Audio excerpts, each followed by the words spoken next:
Let's now proceed with the knowledge capture. Okay, knowledge capture, doon naman na tayo sa pag-capture ng knowledge. Okay, so when we say knowledge capture is the process by which knowledge is converted from tacit to explicit form, okay, residing within people, artifacts, or organizational entities, and vice versa through the sub-process. So we have externalization and internalization. Knowledge being captured might reside outside the organizational boundaries, including consultants, competitors, customers, suppliers, etc. Now let's take a look at these two sub-processes. So externalization is a sub-process through which an organization captures the tacit knowledge its workers possess so that it can be documented and verbalized and shared. Okay. Parehas lang yung explain natin ng first. Okay. So from externalization to internalization. So internalization is a sub-process through which workers acquire tacit knowledge. Okay. It represents a traditional notion of learning. So knowledge capture can also be conducted outside an organization. Okay, so what are the knowledge capture 7 steps? So let's take a look at this. So what are the knowledge capture? The 7 steps. So first is create knowledge. Okay? And then you identify what's critical. Then after identifying, di ba, kung nagdo-document naman tayo, ano nga ba yung ito-document mo? So you should know what you are going to document. And then you collect the document and store. Okay. And then after documenting, you were able to review for relevance and accuracy. So kailangan mag-fact check ka, tama ba yung pinagkuhanan mo ng documentation mo? So for example, when you go to the ground, have you do the proper steps? Okay. Especially when you are documenting indigenous knowledge. Okay. So tama ba yung mga kinonsult natin? Are the elders, trusted elders? Or the remaining elders in the ground. Parang ganun. And then you're able to share with others after the documentation. You find that you validated the relevance and accuracy, and then you will now share with others. And then people will access this and download, okay? And then it already integrated as part of the knowledge. Okay? Ganun lang siya kasimple. So use knowledge for process improvement, problem solving, and decision making. Okay, let's now proceed to the knowledge capture tools. Okay, kanina yung knowledge capture. Now, what are the knowledge capture tools? So, we have here some identified tools, okay, based from our resources. Okay, tignan natin kung ano yung mga ginagawa natin dito. First is we have documentation from a lessons learned meeting. So, usually, when we go through lessons learned meeting, we discuss what are the problems. Okay, usually pag meeting naman, di ba, what went wrong, what went right, and then you document what are the lessons learned. Ganun lang siya. So the key here is you're able to document the proceedings of the meeting. Okay. Lessons learned meeting, it makes available to others useful lessons and valuable insights by those who perform an activity that otherwise would remain tacit, okay, unconscious or forgotten. Example, after conduct of activity clinicking, what went wrong and what went right. Yun yung sinabi ko kanina. Next is facilitating team learning. So team learning, when we say team learning, is the people side of the process and in an organizational learning. So team learning is the people side of the process in an organizational learning. So basically,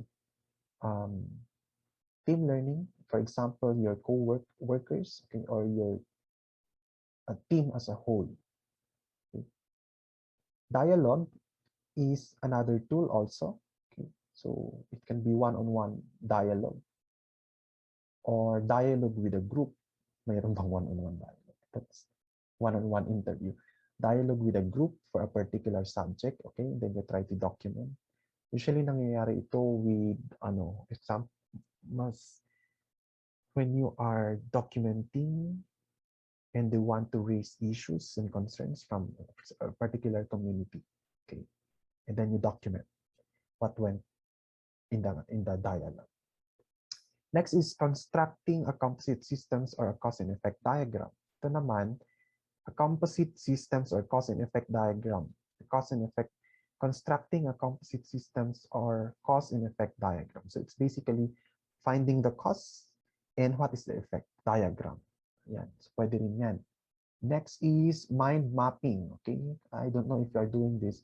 Mind mapping as a group process. Process often is a learning experience. Okay, a mind map is a diagram used to visualize organize information. Okay? Yeah. Next is good practice documentation template. Okay, so most probably when yun nga, based from our experience, we actually do this. This is the common one. We do our own template. Okay, so we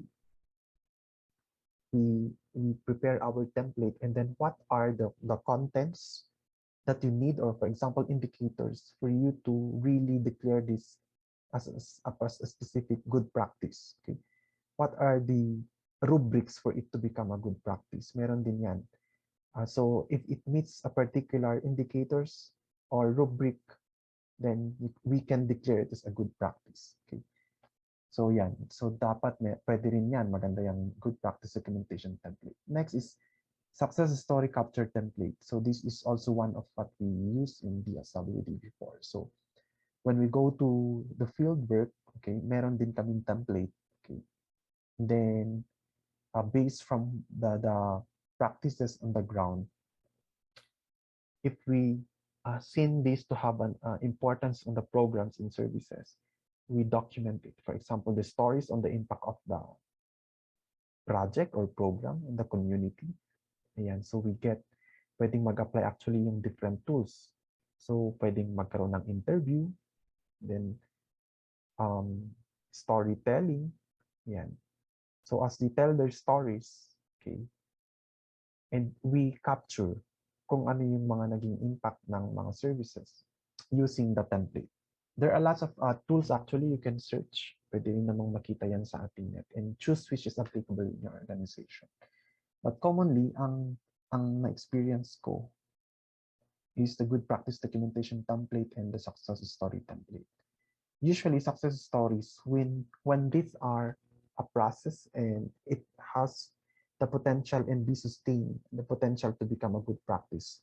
Because when you say good practice, these are actually should be replicated to other places or organizations. These practices are being replicated because it has shown a good impact. Okay, but it also depends on the nature of the place where are you going to apply the practice that seems to be good in the other place. Okay, next is knowledge sharing. So what is knowledge sharing? Knowledge sharing is the exchange of the skills, information, and expertise among a network or group of people. Okay, so why knowledge sharing is critical for business continuity? Okay, napakahalaga ito dahil many organizations acknowledge that knowledge sharing is important for the ongoing success of their business, but many are not quite sure how to make it happen. Okay, so the bad news, okay, $31.5 billion a year by failing to share knowledge across their business. Okay, the good news is socialization at work increases knowledge sharing by up to 80% as it allows for tacit knowledge transfer. Okay. Napakahalaga nga yung ating relational, the networking, so the relation, because companies can create knowledge leads by having veteran employees record their collective knowledge. In screencast, yan, pwedeng how do you share knowledge? Screencast, how-tos, job aids, and other documentation. So make these resources available to other employees, and you can easily fill a skill gap should one arise. So implementing even a lost knowledge sharing system can prevent the loss of key information and experience when high-performing or long-tenured employees exit. So yun naman yung isang objective natin. Bakit tayo magkakaroon ng knowledge sharing? Because we want to capture the knowledge of our high-performing and long-tenured employees. Okay? So, dapat hindi natin nabibitawan ng kanilang knowledge so that we can sustain the continuity of the business. Okay? Or even in our libraries, for example, usually we also learn from our long or senior staff, senior librarians. Okay. And then from there, from their experiences, listening from their experiences, we could know how to handle or how to level up our services based from their previous experiences. Okay. Hindi yung isa, magandang alamin din kung paano ang kanilang ginagawa para alam natin kung paano natin ma-adjust or ma-recalibrate ang ating services in the new normal. Okay? That is very, very relevant now. 50% of knowledge held by employees will vanish as they retire or move into new roles. Okay? So knowledge, 6 out of 10 organizations do not have the skills to implement a technology-enabled learning strategy for knowledge share. Okay? Imagine mo yun, 6 out of 10. Now, what are the key reasons for knowledge loss? Accordingly, dito sa kanilang study, number 1 is that millennials don't stay long with the same employer. Okay. I think that's very real now, because sometimes the millennials would really say, I don't feel the worth in this organization. There are a lot of other organizations I can go with. Maaaring ganon. Number 2 is increase in on-demand transient workforce. And then number 3, more baby boomers are retiring. So this time actually, baby boomers are now on their way to retire. So most of the members of the chief executive positions are now millennials. Okay. So that's the reality. That's the reality now. So napakahalaga talaga to document also the knowledge of this high-performing, sabi niya doon, high-performing staff, senior librarians, okay? So that we could know how to go on when we encounter some problems. Knowledge sharing increases creativity and innovation, customer satisfaction, informed decision making. Okay? So use of best practice, efficiency and effectiveness, ownership and responsibility, a sense of belonging, okay, employer engagement, knowledge capital, mutual understanding, and risk. Next. Okay. What are the knowledge management methods? Meron dito. Okay. These are the methods that you can use. Actually, ginagawa natin yung iba dito, but we are not just aware of the terms or the right name of these methods. Okay. So first is we have here storytelling. So how do you gotta do this? You gather people together to share stories and experiences about your work, clients, and projects. Ayan. So maaaring, for example, you also have a brown bag session with your boss during lunchtime. Brown bag sessions actually takes place, informal naman siya. You're able to have a talk with someone for a specific topic only. Okay. Next is we have these communities of practice, so COP. Okay. Gather groups of people that share a common interest. Ito naman, common interest. Knowledge is shared in the form of ideas, concerns, and lessons learned. So there's a specific topic for this group. Okay, pwede mong gawin yan. So kung nagpa-facilitate ka ng learning and development, okay, so you group these people according to the practice that they are doing, and then you give a specific questions to them. Okay. So then, common interests. Next is collaborative workspaces. So promote interaction with open space for informal interaction. So insert coffee, snacks, magazines, and books to stimulate thinking and conversations. So that's why we have these learning commons in our libraries, because we want to promote workspaces and learning spaces to our students and faculty, diba? So they could able to collaborate. Wala na yung ganun sa inside ng library, because we want everyone to be free. Okay? So we will designate a place that they can do. Diba? Usually, if you look at the coffee shops now, cafes, yeah, it's really a collaborative yung kanilang setup. No? Kasi yun na nga ang trend. No? As much as possible, you are free. Okay. But of course, there are designated to be silent areas, and there are designated areas to be discussions open. Okay. So usually yan, may mga kape, pwede kang kumain. You have magazines and books. Okay. Knowledge cafes, pwede naman yan. Group of people come together led by a facilitator. So meron kang facilitator, and then they share ideas, insights, and collective knowledge on a topic of mutual interest. Para actually pare-parehas lang dito. Yan, pwede natin gawin. Ano pa? Knowledge sharing methods. Yan, knowledge sharing sessions. Pwede kayong mag-KSS sa inyong library. We can actually host, this is one, knowledge sharing session. You can use this during orientation. Okay. Orientation, okay, library instruction. Pero for a short period of time lang. Okay. TED Talk, pwede rin yan. Knowledge sharing methods. You can actually host parang TED Talk inspired. So you choose a particular topic, and then from your office, for example, in your organization, parang ano yung gusto nyo malaman for this day. Usually, pag meron tayong flag ceremony sa mga government offices, and then someone would share a specific topic for a short period of time lang, okay? Just to open the week, parang ganun. So that this can also be one in your offices. Pwede nyo i-suggest. Parang magkaroon naman para meron tayong learning. Diba? May learning tayo. Next is vlogging. Pwede rin knowledge sharing. You can record. That's para itong ginagawa natin.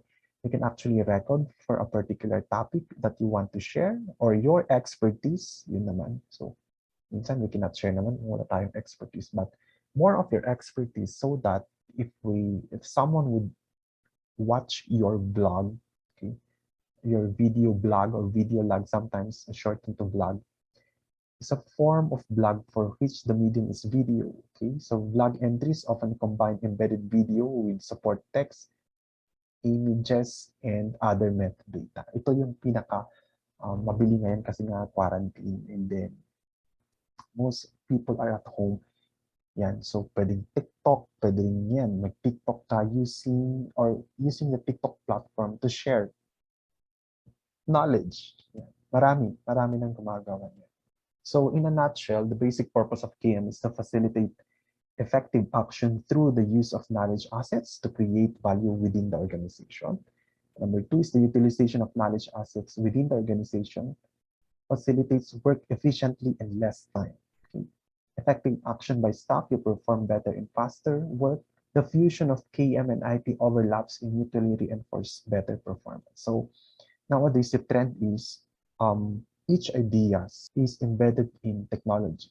So kapartner mo na ngayon kapartner natin ngayon ng IT. So if you notice, all initiatives now are with corresponding information technology applications, okay, so that we can perform our work better and easier. With that, thank you so much, and let's see what our next reporter can also share on the knowledge management tools. Thank you so much for listening.